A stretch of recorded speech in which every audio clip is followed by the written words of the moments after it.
ngenda nno kuba nga njogera ku bika ebyenjawulo ebyokutuntuguzibwa oba kale embeera embi gye tusobola okuba nga tuyitamu.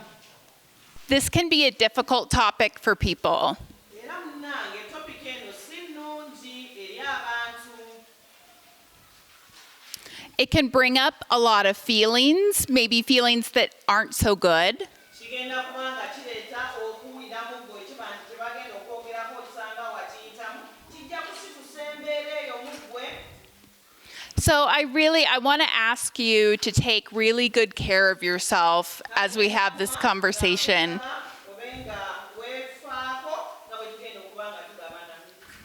So if that means you need to stand in the back of the room or go step outside for a while.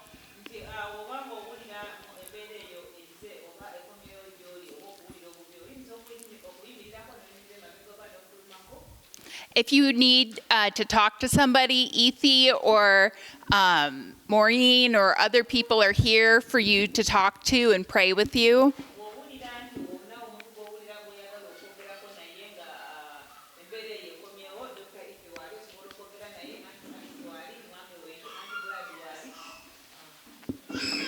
So, abuse is a complex topic, and a lot of things about it don't make logical sense.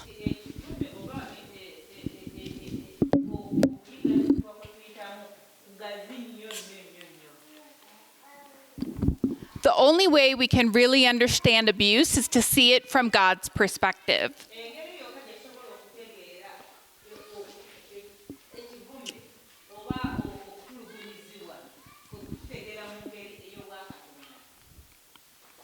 There's 5 kinds of abuse.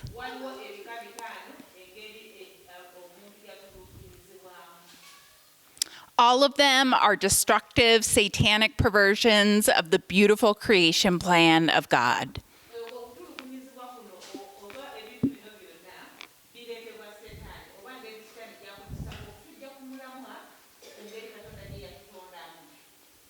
So the first type of abuse we're going to talk about is sexual abuse.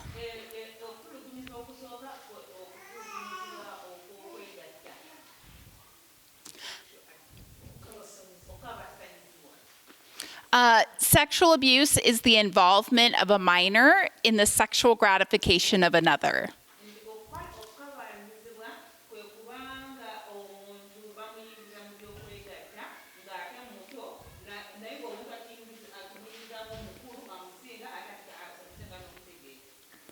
Sexual assault or sexual violence is non-consensual sexual activity.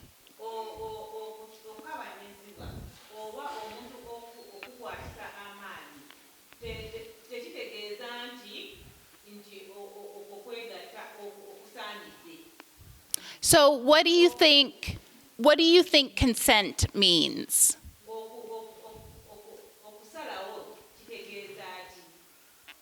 What does the word consent make sense? Do you guys know what that means?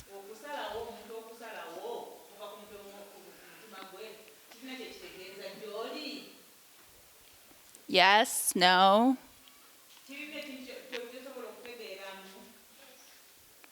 Yes, you guys understand. That's okay. So let's hear, what are some different,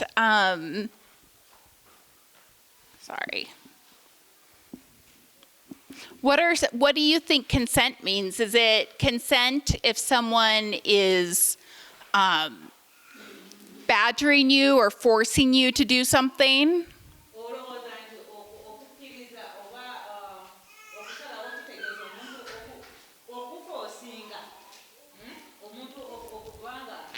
That is,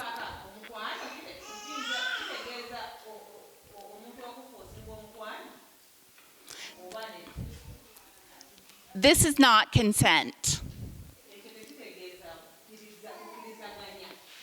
These are our bodies, and it's up to us what happens to them.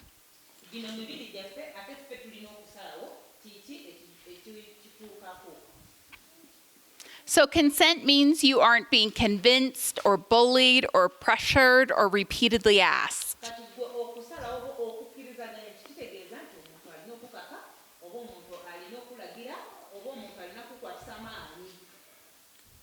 people mistakenly believe that sexual abuse must involve sexual intercourse.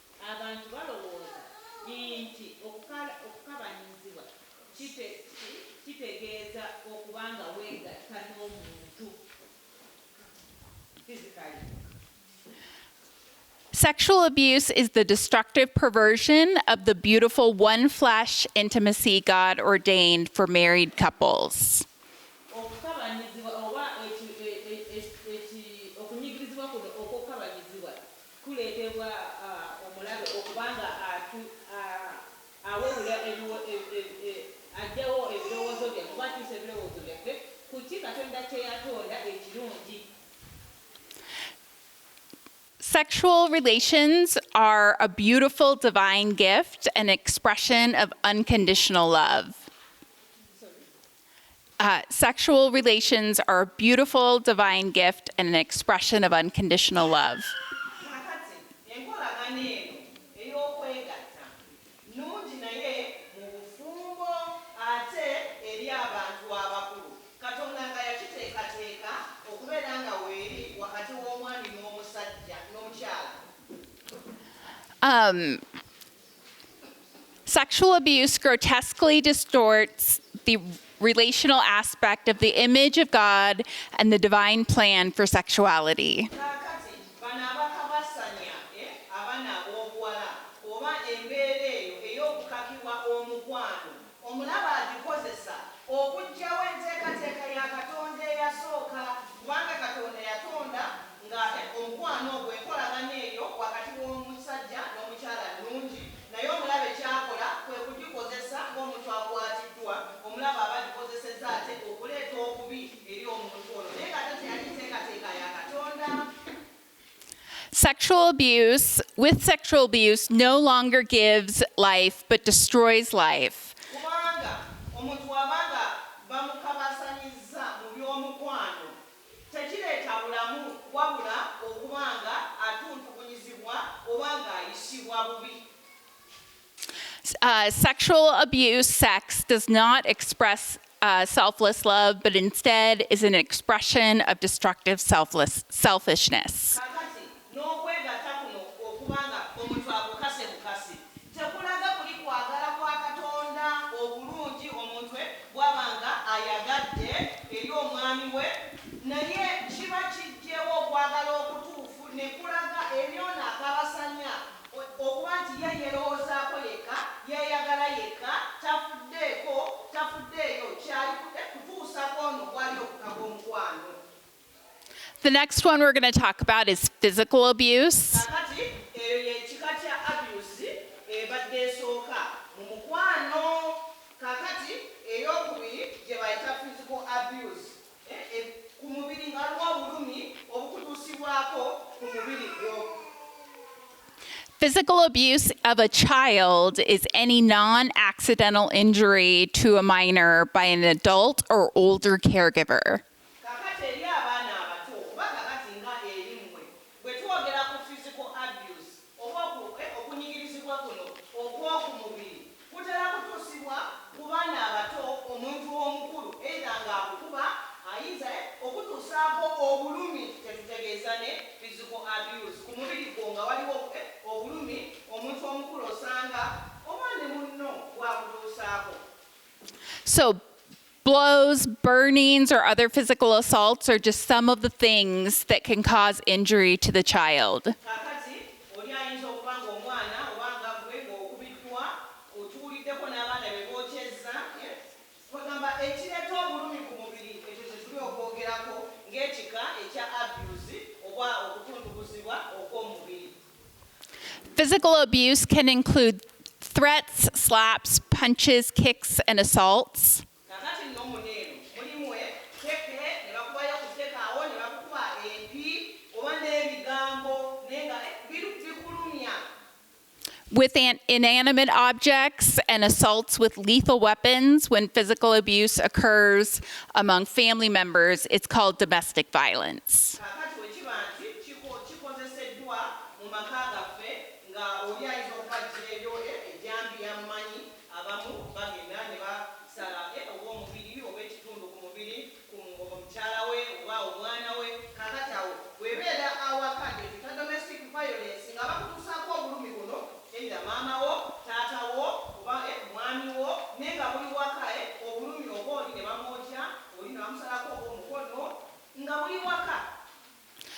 God has called us to rule over the entire world. We are here, and God has called us for dominion over the earth. kale nno ekizogenda gye tulina okumanya katonda atutonze okuba nga yeffe abafuga ensi yonna naye nga walina okubeerawo obufuzi mu nsi yonna.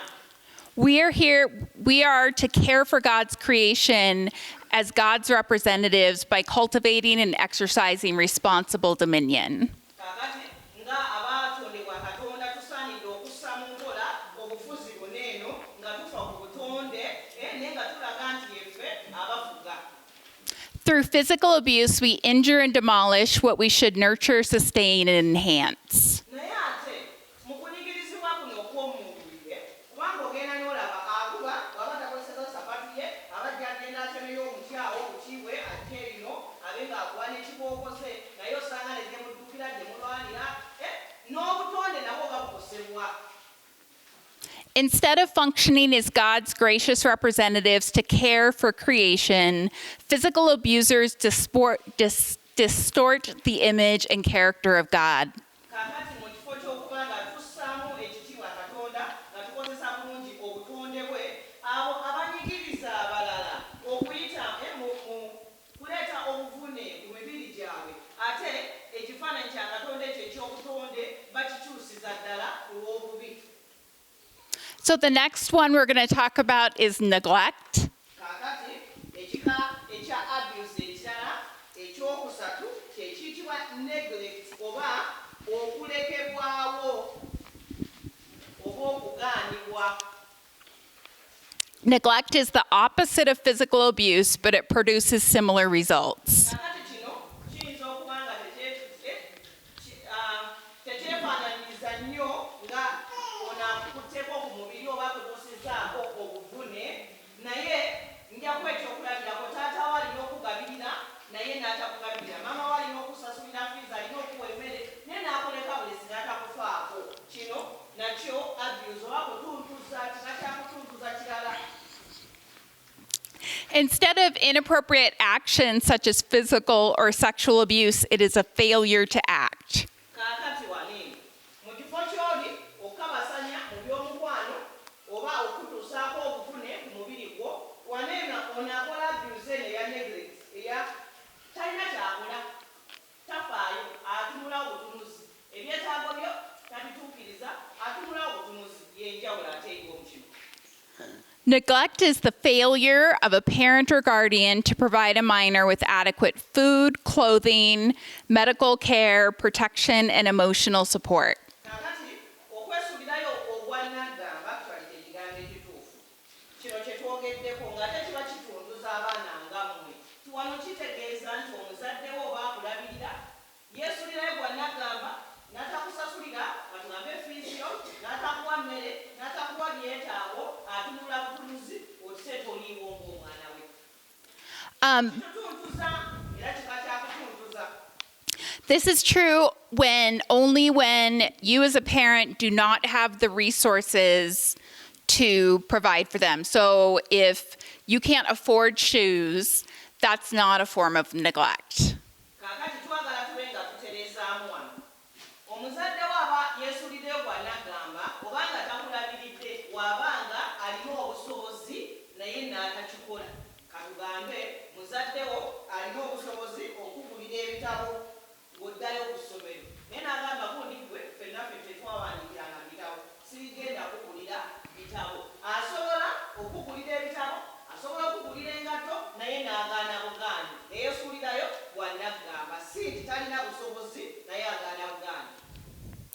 Neglect is a perversion of an aspect of God in which humans are to cultivate the ground and function as God's representatives by tenderly caring for creation. Kaakati wano eno kikyusaamu ekyo katonda kye yateekateeka okuba nga tulaga obwa katonda ffe ng'abantu nga tufaayo eri bannaffe nga tufaayo katugambe eri abaana baffe nga tufaayo n'eri obutonde. So if we're called to care for God's creation, the birds and the plants and the planet, Bwe tuba nga tuyitiddwa weewaawo twayitibwa ng'abantu obuvunaanyizibwa bwaffe obumu kwe kubanga jjukira tuli bafuzi ne tuba nga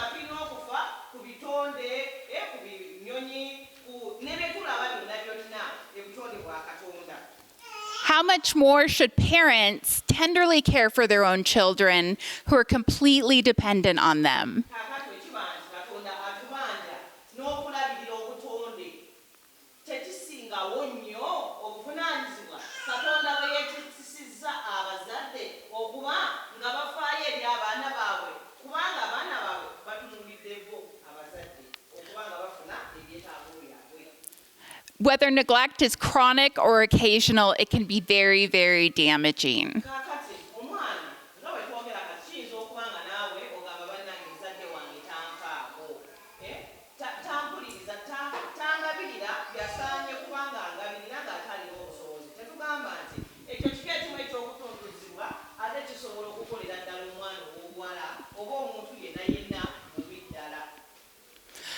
Sexual abuse is the inappropriate use of spiritual abuse. Who has heard of spiritual abuse? Ekika ekyokutuntuzibwa ekirala ky'ekyomwoyo ebyomwoyo ani awuliddeko mu kika ekyo?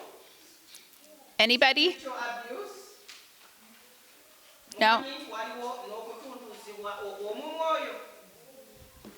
Okay, so spiritual abuse is the inappropriate use of spiritual authority, scripture, church tradition, or church authority to force a person to do that which is unbiblical or unhealthy. Kaakati bwe twogera ku kutuntuzibwa kuno okw'omu mwoyo tuba twogera ku abo abali mu bifo ebitutwala mu mwoyo katugambe abasumba abadinkoni ba apostle naye nga bakozesa ekifo kyabwe ekyo oba obw'omwoyo bwabwe ate okukyamya abalala oba okuleetera abalala okutuntuzibwa okuba nga babakabasanya katugambe tubuliddeko okwo ebibaawo ne bagamba oli simanyi omusumba yakola ati yagamba oba oyagala amafuta simanyi nagasiga nawa simanyi yakosoka okoleki ebyo byonna byonna aba abikola kubanga alina obuyinza kubanga omulabanga musumbawo omulabanga omukulembezeewo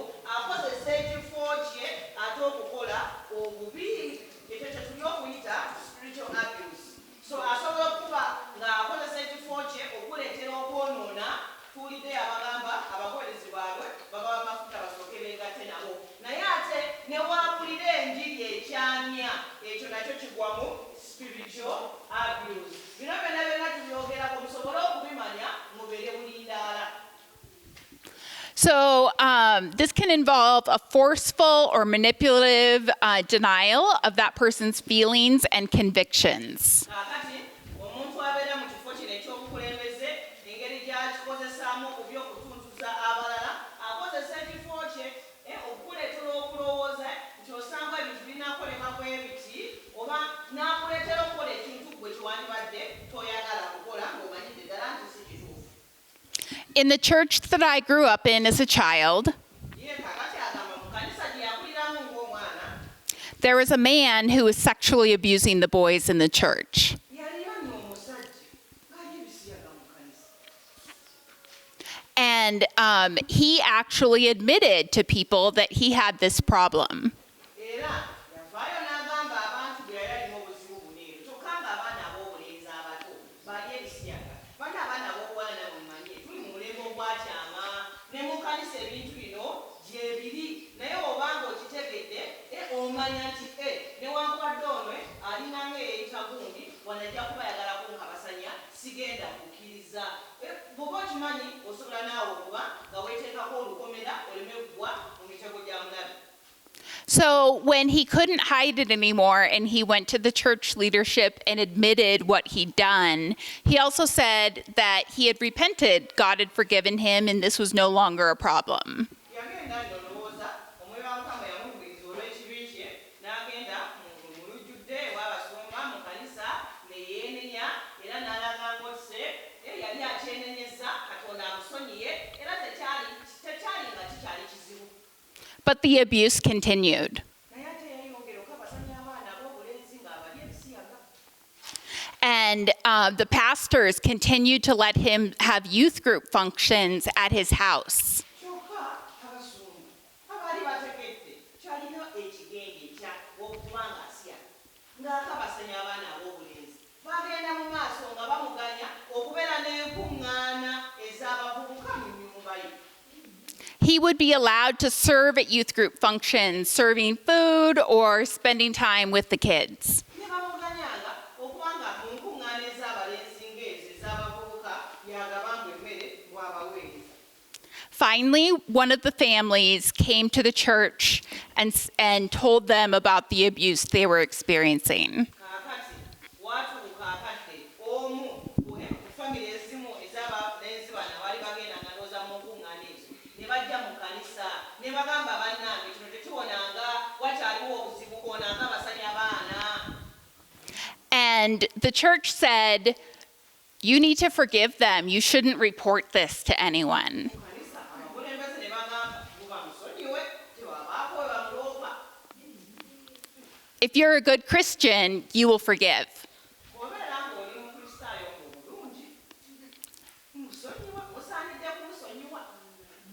But this is not how God's forgiveness works. Naye abange nedda si okusonyiwa kwa Katonda tetukukola bwe kutyo. God calls us to seek justice. Katonda n'atuyita n'okuba nga tufuna obwenkanya. And this was not following God's rule. Era abasumba bwe baali bagamba byali tebikwatagana na mateeka ga Katonda. Nga naawe osanga bw'oli eyo bwe weetaaga okufuna obwenkanya tosirika busirisi. One young man was so damaged that he actually took his own life. Omuvubuka omubambi kyamuyitirirako omu ku bano omusajja ono eyali yeeyita omuweereza bwe yali akabasanya omwana kyamuyitirirako ne yetta. And the church to this day will not admit any wrongdoing. Era teteebereza ekkanisa eyo mpaka kati bo balaba tewali kye baakola kikyamu. That was spiritual abuse. Naye ekika ky'okutulugunyizibwa bwe tutwe okabasanya okwo kwe tuyita okw'omwoyo ng'obubi bukolebwa mu kkanisa mu linnya lya Katonda eri abo abatulinako obuyinza oba bannaffe be tubeera nabo mu famire emu eya Katonda. We are all made in God's image, Nano twatondebwa mu kifaananyi kya Katonda. but leaders carrying unique influence Naye abakulembeze balinako ekyenjawulo waliwo amafuta ag'enjawulo agabaliko. and responsibility to declare a model of what God is like. Era n'obuvunaanyizibwa okulaga okwagala kwa Katonda oba engeri Katonda gye yandibadde abeera omwenkanya oba ebintu ebisaanidde okuba nga bikolebwa.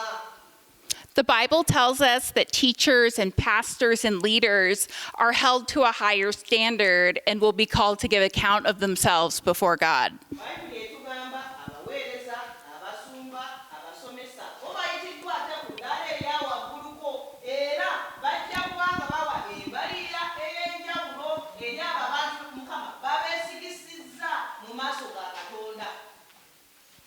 So, verbal abuse. Ekika eky'okukabasanyizibwa ekirala ekiyitibwa verbal eky'omumwa. Sometimes people think that verbal abuse isn't that big of a deal. Abamu balowooza nze tebankuba tonkuba nvuma buvumi kale osanga kinankolera. At least he didn't hit me. Teyankubye yankumye buvumi yanjogeredde bwogerezi. Verbal abuse is a form of emotional maltreatment in which words are used to attack or harm fully manipulate another person. Naye ekika kino omuntu bw'akozesa mumwago okukuvuma okutuntuza mu birowoozo kwegamba akuvuma naawe n'akoleka mu kkubiro bwe kiba kuba si kkubiro ono aba akukubye yakoleka mu kkubiro naye onaakuvuma kwegamba naawe n'owulira ddala nti bakoze batya bakuvumye naye ng'ate ekyo baba kutuntusizza nakyo kika kya abuse ekitasaanidde kuba nga kigenda mu maaso okuvuma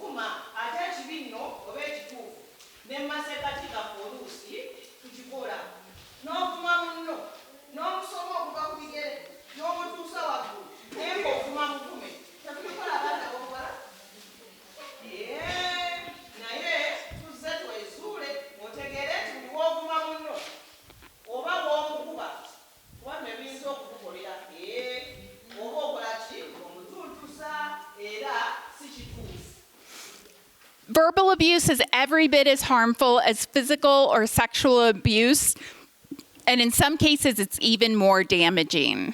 Kaakati oli akuvuma oba akozesa kino okutuntuza ebigambo kiyinza okubeera ddala ekibi n'okusinga ono akukubye oba n'okusinga ono abakabasanya obukabasanya kubanga ono akozesa bigambo eitha okukuvuma oba era kyabakozesa n'ebigambo bino oyinza okuyita okukwana naye nga sikukwana kasse kubanga babikozesa bubi akozesa ebigambo bye okubanga takukola bulungi so tugamba nti kuno abuse eyava beno mbina nnyo kubanga kikola mu birowoozo ebigambo ebyo bisigala byogera obiwulira buli kaseera nga biddamu okuvuga mu birowoozo byo.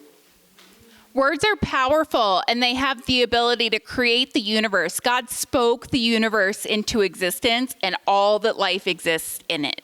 Tumanyidde ddala nti ebigambo by'amaanyi era birina obusobozi okuba nga bitonda era n'okuba nga ate bizikiriza bwe kiba nti bibi kubanga ffenna tumanyidde ddala nti mu ntandikwa Katonda yakozesa kigambo okutonda ensi. Humans as image of God creations are also called to create life by being fruitful and multiplying. Kaakati ffe ng'abantu abatondebwa mu kifaananyi kya Katonda twayitibwa okuba nga naffe ate twekubisaamu oba tubala naye n'okuyita mu bigambo byaffe tube nga tukola bulungi tube nga twekubisaamu. What humans obviously do, some humans obviously do this through having children. We're also called to give metaphorical life through words and thoughts. Abamu balowooza kale abasinga tulowooza nti Katonda bwe tugamba nti tugende tube nga twala tube nga twekubisaamu kirina kubeera ku buzaala buzaazi baana weewaawo ekyo kimu ku byo naye ekirala kye tulina okuba nga twekubisaamu bye bigambo byaffe okuba nga birungi nga ate bisobola okuba nga bitonda ebintu ebirungi so si ebibi. This abuse trauma makes us feel the need to hide so that others don't discover how shameful or defective we believe that we really are. Kaakati ebiseera ebisinga omuntu akozesa ebigambo okuba nga aleetera abalala okulya obubye atera kukikozesa kwebikako bwebisi oluusi obulumi bw'aba alina n'ekiswalo ky'aba alina yeebikako okulaga nti osanga nze ebiwanjawulo kakati agenda akuma balala oba abogerera bubi. Abusers rarely limit their abuse to one single type. Kaakati kye tulina okumanya abakabasanya oba abatuntuza bannaabwe tebatuntuza tulabye ebika eby'enjawulo bitaano mulimu okukabasanya mu by'omukwano mulimu n'okutuntuzibwa okw'omu mubiri waliwo okulekebwawo oba muzaddewo oba alina okufaako naaba nga takufuddeeko mulimu abatutuntuza okuyita mu by'omwoyo naye ate abalala ne mu bigambo tetugamba oli waabeera nga akabasanya banne ebiseera ebisinga abaako n'ebyenjawulo tabeera na kimu kyokka kiyinza okubeera nti oli muyombi muvumi naye ssebo nga n'okukuba akuba kiyinza okubeera nti oli omuzadde katugambe tagabiridde ebyetaago eri abaana be naye ate ssebo n'ebigambo bwateekera temumanyira yemu abanza lwaki mbambi bawakwegamba tagabiridde naye ate n'ayongerezaako naki n'ebigambo okutuntuza ne kubanga kw'amaanyi. For example, sexual abusers often verbally abuse their victims as well. Nti kubanga bano abatera okukabasanya ate be bakabasanya batera bongerezaako n'ebigambo ne babavuma ebigambo ate amukutte naye ate n'amuvuma. Those who sexually abuse children are often physically abusive to them as well. Kaakati eri ababatera okukabasanya abaana oba abaana ab'obuwala ate ebiseera ebisinga baba babavuma bambi. Actually kye batera okugamba toyogera bonna ayogera babatiisatiisa either nja kukutta simanyi nja kukola nti abazaddewo kwegamba ne kiba nti olwedda ntuusizzaako obuliisamaanyi naye ate tayagala abe nga ayogera n'amuwerekeza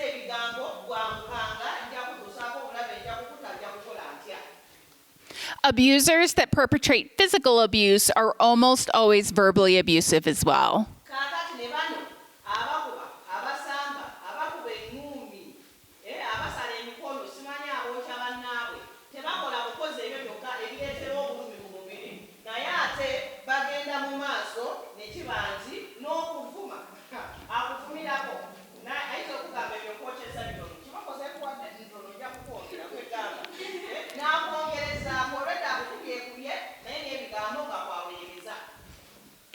So these are the 5 types of abuse, and they all create trauma. Kaakati bino ebika eby'okuyiganyizibwa obutuntuzibwa biri bitaano tubitegedde ab'emikwano naye bino byonna wekiba nti kukabasanyizibwa oli akukubye tebakugabiridde oba waliwo akozesezza obuyinza bwe mu by'omu mwoyo n'akukabasanya oba n'akwogerera bubi oba ono akuvumye tugambye nti bino byonna bireeta kye tuyita trauma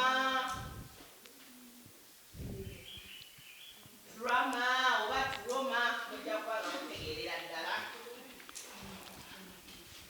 So in a little while, on another day, we're going to talk about what recovery from trauma looks like. Kaakati newankubadde tutegedde nti bino byonna bireeta trauma naye nga tetunaba kumaliriza workshop yaffe nga tinaba kuggwako tugenda kuba nga tuzuula ngeri ki gye tusobola okugyawo trauma ono obulumi obukuleeteddwako ebigambo ebyakwogerebwa kugamba nga saawa eno owulira towera owulira ekiswalo ngeri ki gy'osobola okubyaŋŋanga ngeri ki gy'osobola okuba nga weezuula n'owangula obulumi ekiswalo kye tuyita trauma ekiri ku ggwe. Ethy, did you want to do your piece, or do you want me to do some grounding? Okay, so we're going to practice something called a grounding exercise. Kaakati waliwo kye tugenda okukola kiyitibwa grounding exercise. So this is something you can use when you're feeling upset, or you're feeling triggered, or you're feeling like you're just not present in the moment. Kaakati kye tugenda okukola kigenda kuba nga kikuyambako okubeera nga kale owulira bulungi mu kaseera okowulira nga osanga kiri ekyakutuukako owulira ng'ekigenda okutuukako oba wowulira nga otidde nga teweetegeera ekisobola okukuyambako n'odda mu mbeera ebyo byonna bye tuyita trauma. Kaakati tugenda kuba nga tukola exercise egenda okutuyambako beekusobozesa okuba ng'olwanyisa trauma ono. So, excuse me.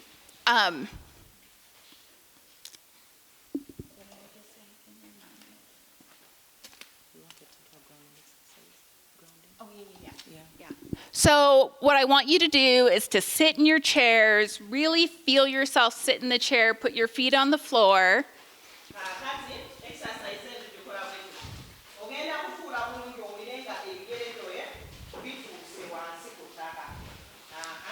Tuulawo ebigere bituukire ddala ku ki ku ttaka owulire nga oli wamu kino kyosobola okukola wowulira okutya wowulira nga osanga embeera yakutuukako okutya okugukomawo nga tuwulira bulungi toketule bulungi ebigere bibe nga biri ku ttaka tetugambe tugemu engatto bisigaleko naye nga bituuse ku ttaka.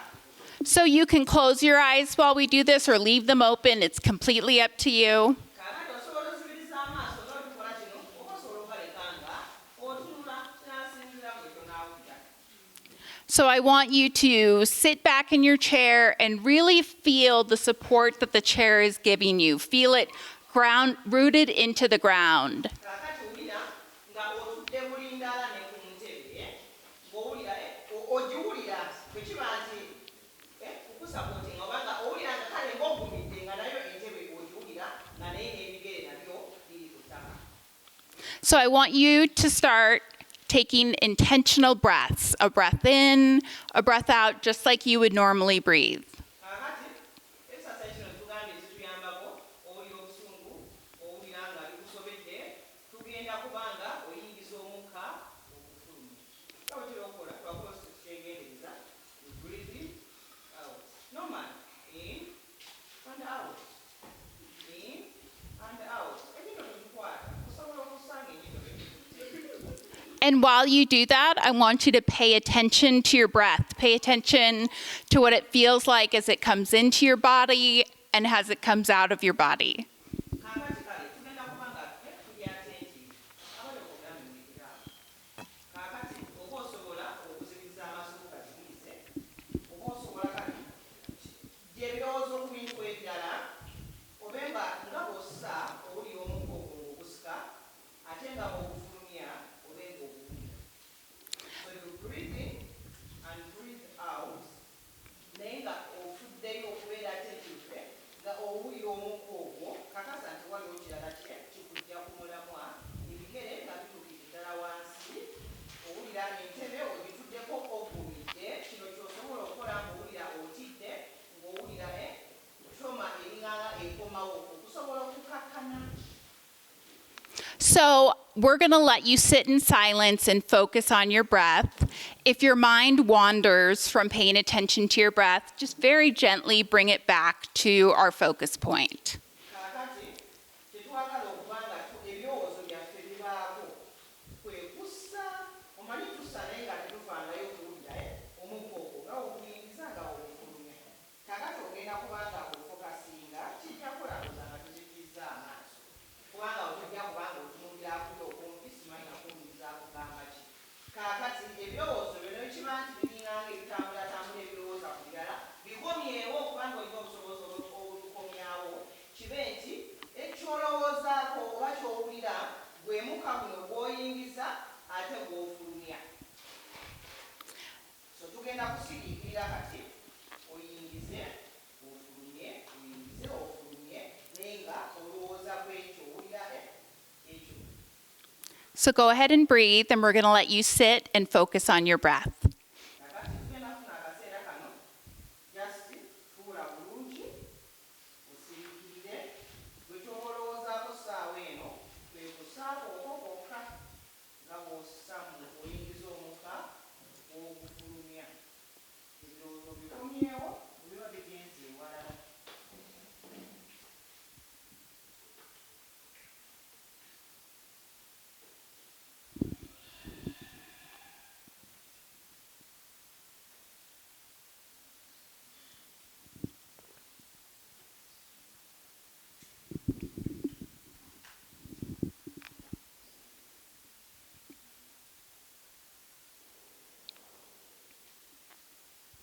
If your mind has wandered, just bring it gently back to your breath.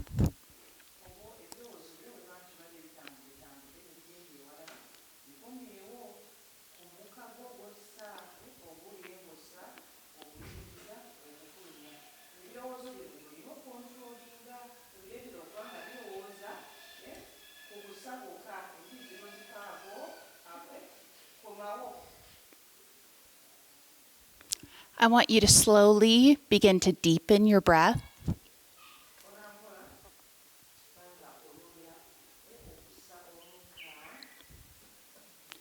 And slowly, as you're ready, you can come back to the room and open your eyes.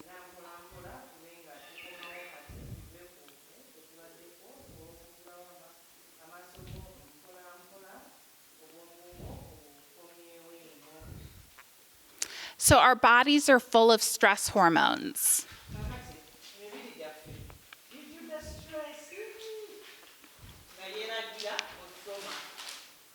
And those can make us, they can make our heart race. They can make us hypervigilant, so we're paying attention to everything that's going on around us.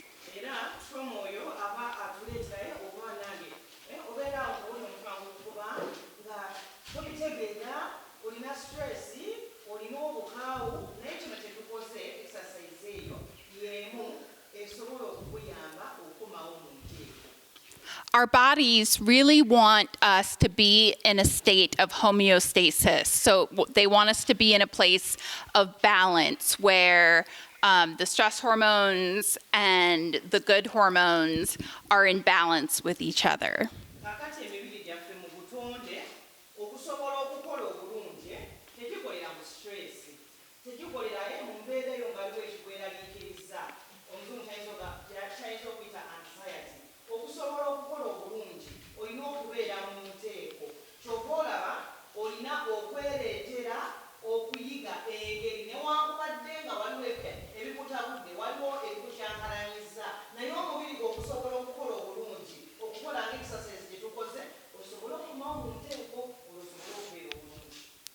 And this is what grounding is for. Grounding will help you regain a state of balance within your body. Kakati eno exercise gye tukoze eyitibwa grounding eba egenda kukuyamba kale okukomawo omubiri okukomawo kubanga Katonda yatutonda nga tukwatagana n'obutonde so bw'obanga weefuniddeyo akaseera ako n'osiriikirira n'owulira nga omubiri gwo gukwasaganye n'obutonde nga ly'ettaka kijja kukuyambako okukomawo mu nteeko. Even 1 minute of grounding can make a big difference. Ne weebeera ddakiika emu eya grounding esobola okuleetawo enjawulo. This is something you can do absolutely anywhere. Kino nno osobola okukikola wonna wonna.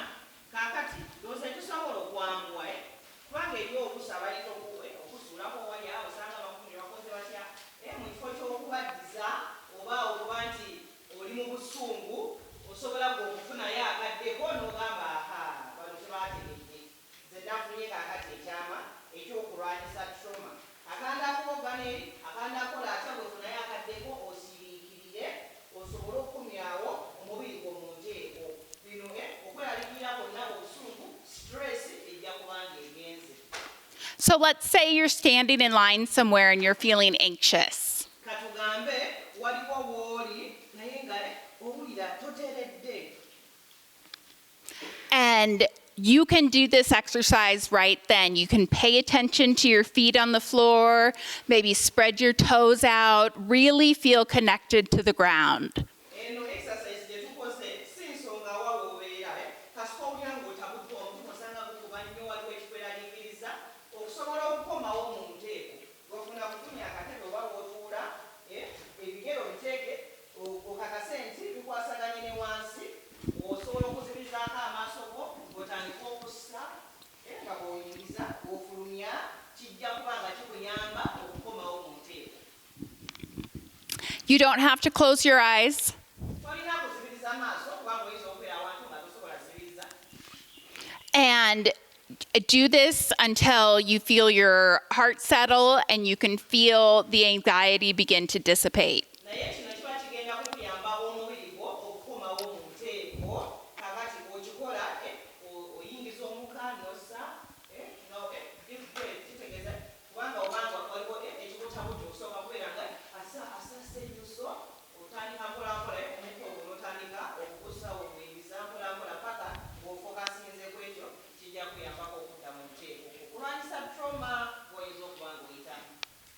And we will practice other grounding exercises throughout our days together. Era tujja kufunayo exercises endala eza grounding ze tujja okukola mu semina yaffe.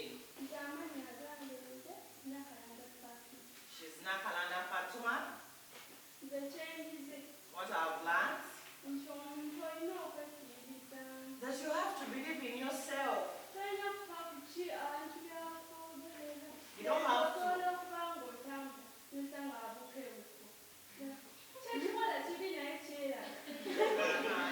very good one. But today we discovered something different. So she's saying that, what she has done today is to believe in yourself, know who you are. Because as girls, you can be passing by, like boys usually, at times when they call you and you say, they can instead use verbal abuse to say, as if just joking, you're ugly. But just for you to know who you are and believe in yourself. You're beautiful, you're wonderful, so you don't have to believe the others. By the way, but I just said,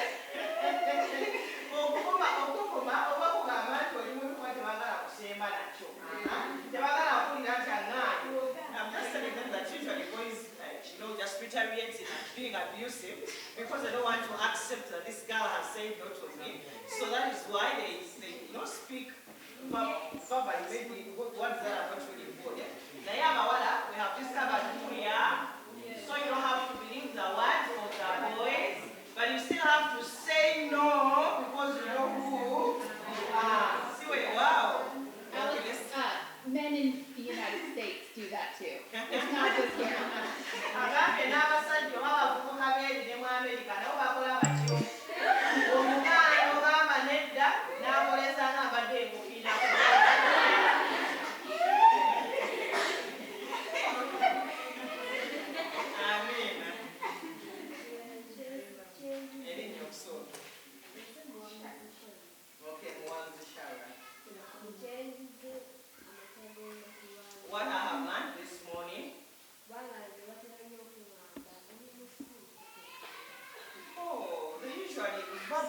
abuse her by saying that she's stupid and she doesn't, understand anything.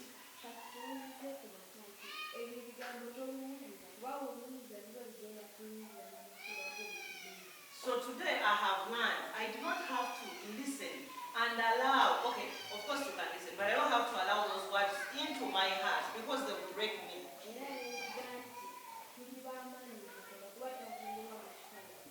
And I have learned that we are powerful in God and we're created in God's image. That has usually been breaking my heart, but today I have discovered that.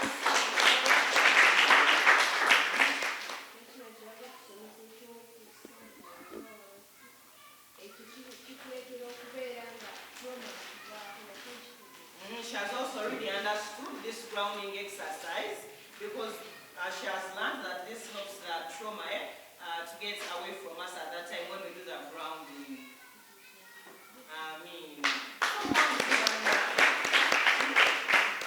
Okay, what I just wanted to tell her is she doesn't have, of course, to believe in those words. You cannot believe. Sharia is a gospel evangelist. So, agenda amagezi tasobola kubidanyiza. Tasobola yogera n'abantu n'abakonfrontinga. Ebyo byonna bigambo. Of course, as we have discovered, it is just verbal abuse. But thank God today you have, believed and known who you are. You do not have to let those words go into your heart. Weewaawo, oli w'amagezi ate oli w'amaanyi. Wamma toyogeriza ebigambo ebyo byakussa wansi. Hallelujah. Okay, Elianai, lastly. Tell us your name and share with us what you have learned. My name is Elianai, and in this practice, I've learned that I'm beautiful and wonderfully made. Erinnya lyange nze Elianai, wano we tusoose okuyiga, njigidde ddala, nti ndi mulungi era natondebwa bulungi. And I believe that the ground experience will help me. Era nzikiriza nti ne exercise neya grounding ejja kubanga ennyambira ddala. And as the girls, Era ng'abawala we should say no to any media. tulina okuba nga tugaanira ddala okulekebwawo oba abalagajjala. We might not have the power, but you need to fight. You need to fight on. Mukama abawe omukisa. Okay, so let's give it up for abasitayi.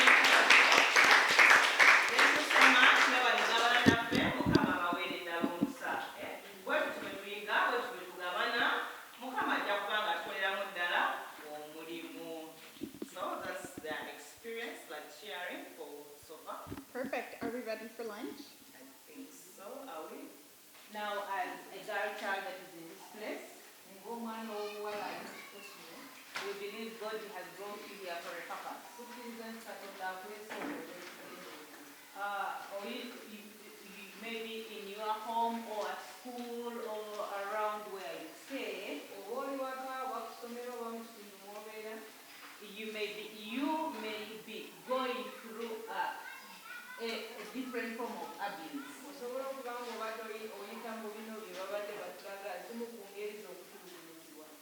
Ng'obadde waka naye ng'olina emu ku ngeri zino z'oli kuyitamu.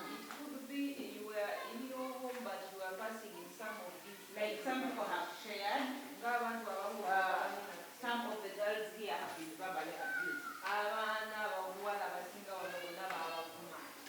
by either your mothers, by either your stepmother or stepfather, or your brothers and sisters, or your friends at school, or teachers at school, or the people around you.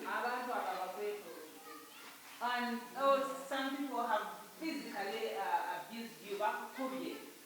Some of you are abused physically. And some of us here maybe have been neglected by either our parents or guardians. And all these abuses have brought pain. And if it is not you, maybe you have a sister at home who is going through the same situation.